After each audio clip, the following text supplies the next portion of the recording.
जब देखा पहली बार तेरे दी प्यार तेरे तय हो गया रे यो टूट न जावे सपना सा या सोच फिर तय सो गया रे मैं खुद सपने मैं खो गया रे मन मेरा ना के हो गया रे लोग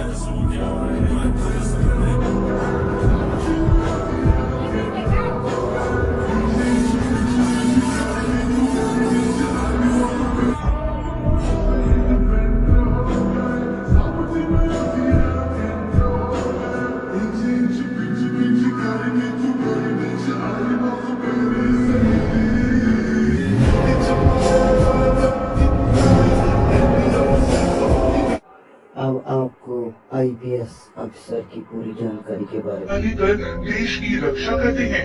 ठीक उसी तरह भारतीय पुलिस देश की सीमा के भीतर मुस्तैद रहकर आम जन की हर तरह से सुरक्षा करती है। कहना गलत नहीं होगा कि देश को जितना खतरा बाहरी दुश्मनों से होता है उतना ही खतरा देश के अंदर जुर्म को अंजाम देने वाले अपराधियों से भी होता है। ऐसे में देश के जाबाज तेज तर्रार अधिकारियों के नेतृत्व में पुलिस बल अपराध और अपराधियों के छक्के छुड़ाने के लिए हर पल तैयार रहती है।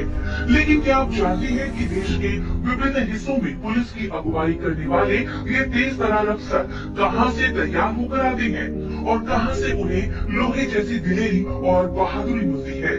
तो आपको बता दें कि ये आईपीएस अफसर उस संस्थान में तैयार होते हैं जिसकी बुनियाद देश के लौह पुरुष सरदार वल्लभ भाई पटेल ने रखी थी। जी हाँ, हैदराबाद स्थित सरदार वल्लभ भाई राष्ट्रीय पुलिस अकादमी में दिन रात की मेहनत कर लौह पुरुष के सपने को आंखों में बसाए ये आईपीएस अधिकारी तैयार होते हैं। आपको बता दें कि 1947 में आजाद होने के बाद हमारा देश धीरे धीरे प्रगति के रास्ते पर बढ़ रहा था।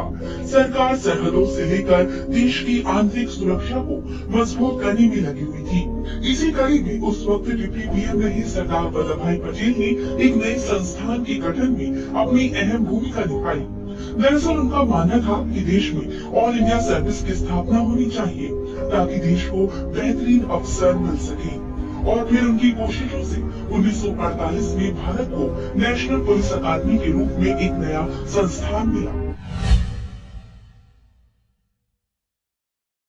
आपको बता दें कि हैदराबाद स्थित सरदार वल्लभ भाई पटेल नेशनल अकेडमी में जाना इतना आसान नहीं है। भारत के सबसे बड़े और कठिन एग्जाम यूपीएससी पास करने के बाद इस संस्थान के दरवाजे सफल कैंडिडेट्स के लिए खुलते हैं। सुनने में ये प्रक्रिया आसान सी और आम सी लग रही होगी, लेकिन हकीकत तो ये है कि ये इतना आसान नहीं है। कहा जाता है कि यहाँ दाखिल होने के बाद कैडेट्स को बाहरी दुनिया को एकदम भुलाना पड़ता है। एक साल तक कमर तोड़ने वाली ट्रेनिंग में कैडेट्स को हर स्थिति से निपटने की तालीम दी जाती है। वैसे कड़ी ट्रेनिंग की एक वजह यह भी होती है कि आईपीएस अधिकारी को तैनाती मिलने के बाद पूरे राज्य की किसी एक जिले की पुलिस फोर्स को लीड करना होता है। ऐसे में उनका इस कठिन ट्रेनिंग में पास होना जरूरी होता है। कई बार तो उन्हें स्पेशल ट्रेनिंग के लिए विदेश तक में भी भेजा जाता है। वैसे यहाँ हम पुलिस अधिकारियों की बात कर रहे हैं तो जरूरी है ये बात बतानी कि देश में इन दिनों महिला अफसरों ने भी दस्ता बचाया हुआ है। खास बात यह है कि इसी पुलिस अकादमी में ट्रेनिंग पाकर ये महिला अफसर अपराध और अपराधियों का बेखौफ होकर सफाया कर रही है। आपको बता दें कि नेशनल पुलिस अकादमी में न सिर्फ हर साल कई महिला अफसर आईपीएस बनने की ट्रेनिंग लेती है, बल्कि ऊंचे ओहदों पर पहुंचकर बखूबी देश सेवा भी कर रही है। इतना ही नहीं, जिस संस्थान की बुनियाद लौह पुरुष सरदार पटेल ने रखी थी, उस संस्थान की बागडोर संभालने का गौरव भी महिलाओं को प्राप्त हुआ है। 1979 बैच के आईपीएस महिला अफसर अरुणा बहुगुणा को संस्थान की पहली महिला डायरेक्टर बनने का गौरव प्राप्त है। और आज पुलिस सर्विस में हर साल लड़कियों का रुझान बढ़ रहा है और देश भर से काफी संख्या में लड़कियां आईपीएस की ट्रेनिंग के लिए चुनी जा रही हैं, जो कि देश के लिए गौरव की बात है।